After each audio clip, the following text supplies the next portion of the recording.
चीज यह है कि जो राम टेम्पल है अयोध्या के अंदर, ठीक है जी, जिसमें मैंने बताया कि एक गेट तो उन्होंने गोल्डन गेट लगा दिया, कहते हैं इस पे मनो टन पता नहीं कितना इसके ऊपर सोना जो है वो लगा हुआ है। क्यों इतना सोना लगाया जा रहा है? सुना है कि जो ये इंडिया में टेम्पल्स हैं, उनकी तहों में गोल्ड पड़ा होता है। उनकी तहों में मतलब उनके बेसमेंट्स में पूरी-पूरी जगह वो गोल्ड से भरी होती है। तभी तो इंडिया को सोने की चिड़िया कहा जाता है। वो चोरी नहीं होता क्या? कौन सा चोरी होगा? पाकिस्तान में तो मस्जिदों के बाहर से जूते चोरी हो जाते हैं, वहां सोना भी फिर चोरी नहीं होता। चप्पलें चोरी हो जाती हैं। यकीन करें ईद की नमाज मेरे बाबा पढ़ने के लिए जाते थे ना आज से 2 साल पहले, तो यकीन नहीं करें जब वो या रफ फिर चप्पल ईद वाले दिन पहन के जाते हैं कि कहीं हमारे चोरी हो यहाँ तो जाएगी बेटा। मस्जिद के अंदर जो कूलर, पानी वाला कूलर होता है, उसके साथ भी जंजीर में ताला बंधा होता है कि ग्लास कोई ना उठा ले। एक वो गोल्डन दरवाजा भी लगा हुआ था, हमें तो लगा जैसे वो गोल्ड का है। गोल्ड का लग रहा है। इंडिया के हवाले से एक इम्पॉर्टेंट डेट आपको बतानी है, वो है 22 जनवरी। आज से ये आज हम प्रोग्राम रिकॉर्ड कर रहे हैं, ये 10-11 जनवरी है, और 10 दिन के बाद, तकरीबन 10-11 दिन के बाद, अयोध्या में इन्होंने जो बाबरी मस्जिद शहीद की थी उसकी जगह पर ये राम मंदिर का इफ्तिताह करने जा रहे हैं, और ये इनके लिए एक बहुत बड़ा इवेंट है। ये इंडिया के पास ऑलरेडी बहुत गोल्ड है, जैसे टेम्पल है उनके पास, वो उनके पास यूज करने के लिए काफी गोल्ड है। तो आज पूरे पाकिस्तान में इस बात पर भयंकर चर्चा चल रही है कि आखिर भारत के पास इतना ज्यादा सोना कहां से आया कि वो अयोध्या में बन रही राम मंदिर को सजाने के लिए प्योर सोने का यूज कर रहे हैं। दरअसल दोस्तों, आप सभी ये बात भली भांति जानते होंगे कि राम मंदिर की प्राण प्रतिष्ठा के लिए अयोध्या में जोर शोर से तैयारियां चल रही है, लेकिन आज अचानक सोशल मीडिया पर अयोध्या में बन रहे राम मंदिर की सोने से सजी एक दरवाजे की ये पहली तस्वीर वायरल हो गई, जिसे देख पाकिस्तानी पूरी तरह से शॉक्ड हो गए हैं। सुना है कि जो ये इंडिया में टेम्पल्स हैं, उनकी तहों में गोल्ड पड़ा होता है। उनकी तहों में मतलब उनके बेसमेंट्स में पूरी जगह वो गोल्ड से भरी होती है। तभी तो इंडिया को सोने की चिड़िया कहा जाता है। कभी आप लोगों को मौका मिले ना, तो इंडिया आए और इंडिया आकर तिरुपति बालाजी मंदिर होके आए, और ये साउथ के, तो वहां आपको एक तालाब मिलेगा। वो हमारी मन्नत जो भी पूरी होती है तो उसमें हम कुछ ना कुछ गिफ्ट दे के आते हैं, मतलब चढ़ा के आते हैं। तो वहां आपको दिखेगा हाथों के मोटे कड़े, चेन्स, और जो भी उस टाइम पर होता है वो सारा उसमें डाल दिया जाता है। ठीक है, आप कभी वैष्णो देवी मंदिर जाएं तो वहां पर एक जो दान पात्र होता है उसमें आपको नोट कम और गोल्ड ज्यादा मिलेगा। We use to donate gold. वो चोरी नहीं होता क्या? कौन सा चोरी होगा?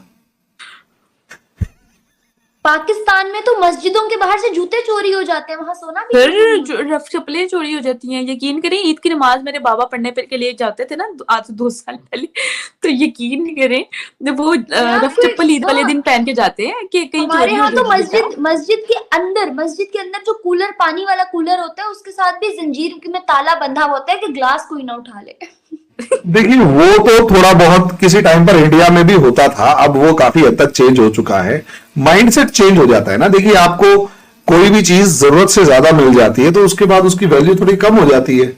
जूते चप्पल चोरी होना और चेन का डब्बे में या कूलर में चेन बांध के रखना, दैट इज समथिंग डिफरेंट। लेकिन हम उन्हें हैरान करने के लिए एक बात और बता दें कि यह दरवाजा कोई छोटा मोटा नहीं, बल्कि यह दरवाजा 12 फीट ऊंचा और 8 फीट चौड़ा है। लेकिन ये तो अभी कुछ भी नहीं, क्योंकि इस राम मंदिर में कुल 46 ऐसे ही दरवाजे लगाए जाएंगे, जिनमें से 42 दरवाजों पर 100 किलोग्राम सोने की परत चढ़ाई जाएगी। हम आपको जानकारी के लिए बता दें कि राम भक्त श्रीनिवास शास्त्री प्रभु श्री राम के लिए 8 किलोग्राम सोने से बनी चरण पादुकाओं को अपने सर पर रखकर सैकड़ों किलोमीटर दूर से पैदल चलकर अयोध्या आ रहे हैं। और इतना ही नहीं, भगवान श्री राम की प्राण प्रतिष्ठा से पहले कई राम भक्तों की तरफ से अमावा मंदिर में 24 कैरेट शुद्ध सोने से बने धनुष बाण और कलशों को दान किया गया है। दरअसल अमावा मंदिर राम मंदिर और हनुमानगढ़ी के बीच में पड़ता है, जिस वजह से यह मंदिर भगवान श्री राम के लिए काफी खास मंदिर है, और इसीलिए इस मंदिर की गरिमा को ध्यान में रखते हुए राम भक्तों की तरफ से यहाँ पर भी करोड़ों अरबों रुपए के उपहार दान किए गए हैं, जिन्हें देखकर ये पाकिस्तानी लोग बहुत ही की अदा हैरान है कि भारतीयों के पास आखिर इतना पैसा आता कहाँ से है। गोल्ड, सिल्वर, मोती और स्पेशली कुछ मूर्तियां इस तरह की बनी जिनमें लॉर्ड विष्णु की एक मूर्ति है जो सिर्फ अकेली वो मूर्ति 500 करोड़ रुपए की मालियत की है। कि जब इस टेम्पल के 5 तहखाने खोले गए तो सिर्फ 1 लाख करोड़ का खजाना वहां पे इसमें पाया गया उधर। तो ये तो सबसे ज्यादा रिचेस्ट टेम्पल है पूरी दुनिया की। हाँ। और इंडिया की नहीं, पूरी दुनिया की। और यार कितना खूबसूरत, किस तरह से वो खूबसूरती से बनाया गया है। और हर मंदिर अपने आप में खूबसूरत है, लेकिन एक तो ये पद्मनाभ स्वामी मुझे अब बहुत प्यारा मंदिर लगा। और उसके अलावा एक मैंने जिसका जिक्र किया था ना, वो जो गोल्ड से बताया था बना हुआ है। नई तारीख लिखने जा रहे हैं। ये जो गोल्डन गेट है, ये for me this was something, I just read the news, for me this was something very important to see कि ये कैसे जो है वो कर रहे हैं इतने बड़े पैमाने पे। 70 एकड़ लैंड लेना, बनाना, वो करना, उसकी जो कंस्ट्रक्शन स्टाइल है वो इंडियन नगर स्टाइल बनाना, फिर कंस्ट्रक्शन मटेरियल के हवाले से जी कि इसकी जो जिसे वो कहते हैं ना ग्रेनाइट स्टोन लगा है जी, पिंक सैंड स्टोन लगा है जी, कॉपर प्लेट्स लगी हैं जी, फलां चीज़ लगी है। और जो फाउंडेशन डिज़ाइन है राम मंदिर का वो उसको फिर सो they have come a long way, बहुत आगे आए हैं to tell to the Indians कि भाई इंडिया हैज़ चेंज्ड। लेकिन दोस्तों अब आप पाकिस्तान में बैठे एक ऐसे शख्स को देखने वाले हैं जो लाल टोपी के नाम से पूरे भारत में फेमस है, जो केवल भारत विरोधी बातों को ही अंजाम देता है। और उसने अयोध्या में बन रही राम मंदिर को लेकर एक ऐसे प्रोपेगेंडा को पूरे पाकिस्तान में चलाने का काम किया है जिसे पाकिस्तानियों को सुनकर ऐसा लगेगा मानो भारत में मुसलमानों पर अत्याचार हो रहा है। क्योंकि दोस्तों इसकी बातों को सुनकर आपको भी अंदाजा लग जाएगा कि इसका कहना यह है अयोध्या में राम मंदिर को जबरदस्ती मनाया जा रहा है, जो कि बिल्कुल गलत है। इंडिया के हवाले से एक इम्पॉर्टेंट डेट आपको बतानी है, वो है 22 जनवरी। आज हम प्रोग्राम रिकॉर्ड कर रहे हैं, ये 10-11 जनवरी है। और 10 दिन के बाद, तकरीबन 10-11 दिन के बाद, अयोध्या में इन्होंने जो बाबरी मस्जिद शहीद की थी उसकी जगह पर ये राम मंदिर का इफ्तिताह करने जा रहे हैं। और ये इनके लिए एक बहुत बड़ा इवेंट है, कैंडिडेट है। नरेंद्र मोदी खुद यहाँ पर आ रहा है, पूरे भारत से करोड़ों लोगों को दावत है वहां पे आने की, हिंदू हर तरफ से यहाँ जमा हो रहे हैं। और एक पागलपने का माहौल है इस वक्त भारत के अंदर। ये एक सिंबॉलिक इवेंट होगा, अयोध्या में इनका मंदिर बनना और उसका इफ्तिताह होना। इसमें कुछ भी हो सकता है। इस इवेंट को ये इस्तेमाल करके, इसके अंदर कोई धमाका करवा के या फॉल्स फ्लैग अटैक करवा कर ये जवाज क्रिएट कर सकते हैं कि ये पाकिस्तान ने करवाया, लिहाजा हमने पाकिस्तान पर हमला करना है। दोस्तों हम इस लाल टोपी को ये जवाब देना चाहेंगे कि ये पूरे पाकिस्तान में इस प्रोपेगेंडा को फैला रहा है कि भारत में बन रही राम मंदिर को जबरदस्ती बनाया जा रहा है।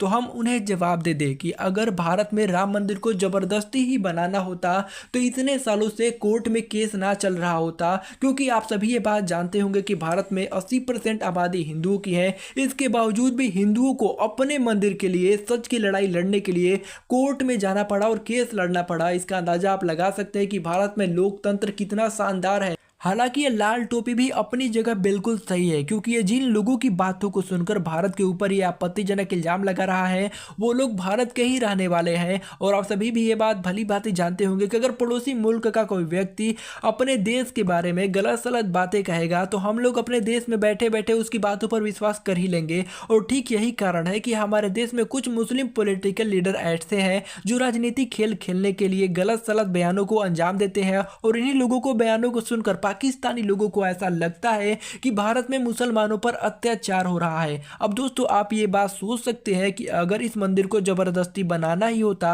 तो जिस देश में 80% आबादी हिंदू है वो अपने मंदिर के लिए, और वो सभी जानते हैं कि अयोध्या में भगवान राम का जन्म हुआ था, उस मंदिर के लिए कोर्ट में केस ना चलाना पड़ा। बात रही कि भारत में मुसलमानों पर अत्याचार होता है या नहीं, तो दोस्तों इसका एकदम शानदार जवाब हम इन पाकिस्तानी लोगों को देना चाहेंगे। पाकिस्तानी लोग भी ये बात भली भांति जानते होंगे कि पाकिस्तान में बॉलीवुड में 3 सुपरस्टार मौजूद है, सलमान खान, शाहरुख खान और आमिर खान। और ये तीनों के तीनों मुसलमान हैं। और आप सभी भी ये बात भली भांति जानते होंगे कि सुपरस्टार वही बनता है जिसे लोग लाइक करते हैं। और आप ये भी जानते हैं कि भारत में 80% आबादी हिंदुओं की है।